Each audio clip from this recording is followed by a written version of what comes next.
Thank you, Mr. Speaker. To the Minister of Finance, will he agree to a full, public and independent commission of inquiry into the collapse of South Canterbury Finance? The Honourable Bill English. No, Mr. Speaker, we don't see anything to be gained by such an inquiry at this time. There are a number of... The government, in the first place, the government needs to focus what is actually a very small resource of people and expertise on getting value for the taxpayer who has paid out $1.6 billion, and now we need to recover somewhere between $1 to $1.2 billion, and that is a high priority for us.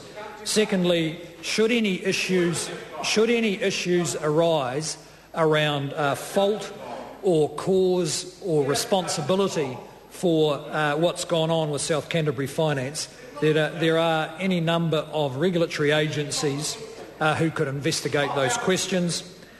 Finally, the government will be shortly releasing proactively all the relevant papers that can be released, subject to commercial confidentiality, which will allow the member to scrutinise in detail all judgments and processes followed by the government. The Honourable David Cunliffe. Mr. Speaker, to the Minister, was the process used to place Alan Hubbard and Aorangi Securities into statutory management fully sound and transparent, including with respect to all potential conflicts of interests? The Honourable Bill English. Well, Mr. Speaker, I actually don't have ministerial responsibility for that decision. The Honourable David Cunliffe. Mr. Speaker, what reports from Corder Mentha did Treasury receive of South Canterbury Finance using its acceptance into the guarantee scheme to attract more investment and to increase its loans, and when were those reports? The Honourable Bill English. Mr. Speaker, I can't answer the question in detail, but I can point out to the member that, as I stated yesterday in the House, the evidence shows that most of the concerning lending activity of South Canterbury Finance occurred before October 2008. There was some small growth in lending after that.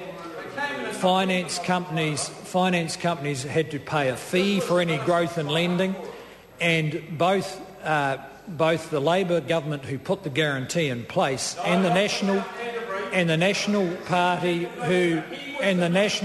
who supported it did so partly with the intent that lending could continue, because if lending stopped, the whole country would have stopped. The Honourable David Cunliffe. Mr. Speaker, can the Minister confirm that in fact it was himself and his Cabinet that decided to admit South Canterbury Finance to the scheme, and if so, did his government ever consider using its powers to appoint a statutory manager with respect to South Canterbury Finance, either prior to April 2010 or before placing it into receivership?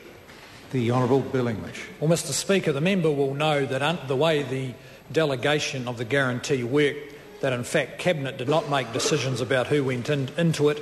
As set up by Dr. Cullen, the delegation was given to Treasury, and Treasury made the decision. We supported that process of making decisions. The Honourable David Cunliffe. Mr. Speaker, why was the eventual recapitalisation deal for South Canterbury Finance not agreed, given reports that there was a multi-$100 million private equity injection available to reduce taxpayer liabilities? The Honourable Bill English. Well, Mr. Speaker, the member is simply reporting again, as he did yesterday, on some market speculation. There's been many versions of market speculation. I advised the House yesterday that there was no proposition put in front of government which Treasury and their advisers would have supported, which allowed the recapitalisation of South Canterbury Finance prior to its receivership. Hesitar Sam Lotu-Iiga. Thank you, Mr. Speaker. Supplementary question to the Honourable Minister. What lessons can usefully be learned from the crisis and the use of Crown guarantees in response? The Honourable Bill English. Well, Mr. Speaker, I think the lesson that can be learned is that the guarantees were effective. as they were in a number of other countries such as Australia and Canada. That is, the guarantees were put in place in order to ensure that the financial system did not tip over with the very substantial costs that would go with that. As I pointed out yesterday, in New Zealand, we may get through the guarantee with a net cost of somewhere between $200 to $400 million. In other countries where such guarantees were put in place, for instance Ireland, the costs have been tens of billions of dollars.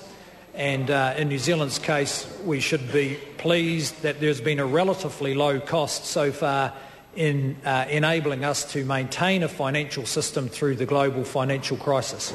Point of order, Mr Speaker. Point of order, the Honourable David Cunliffe. Mr Speaker, if the Minister was quoting from an official document inciting the numbers of $200 to $400 million, I would seek that he table that in the House. I'd check with the Minister. Was the Minister quoting from any official document? No. Point of order, Mr Speaker. Point of order, the Honourable David Mr Cunliffe. Speaker, I seek leave to table a Treasury estimate which indicates the residual cost to the taxpayer is $800 million, not $200 million. Leave is sought to table that document. Is there any objection? There is no objection. Question number 4, Materia Ture. Thank you, Mr Speaker. My question is to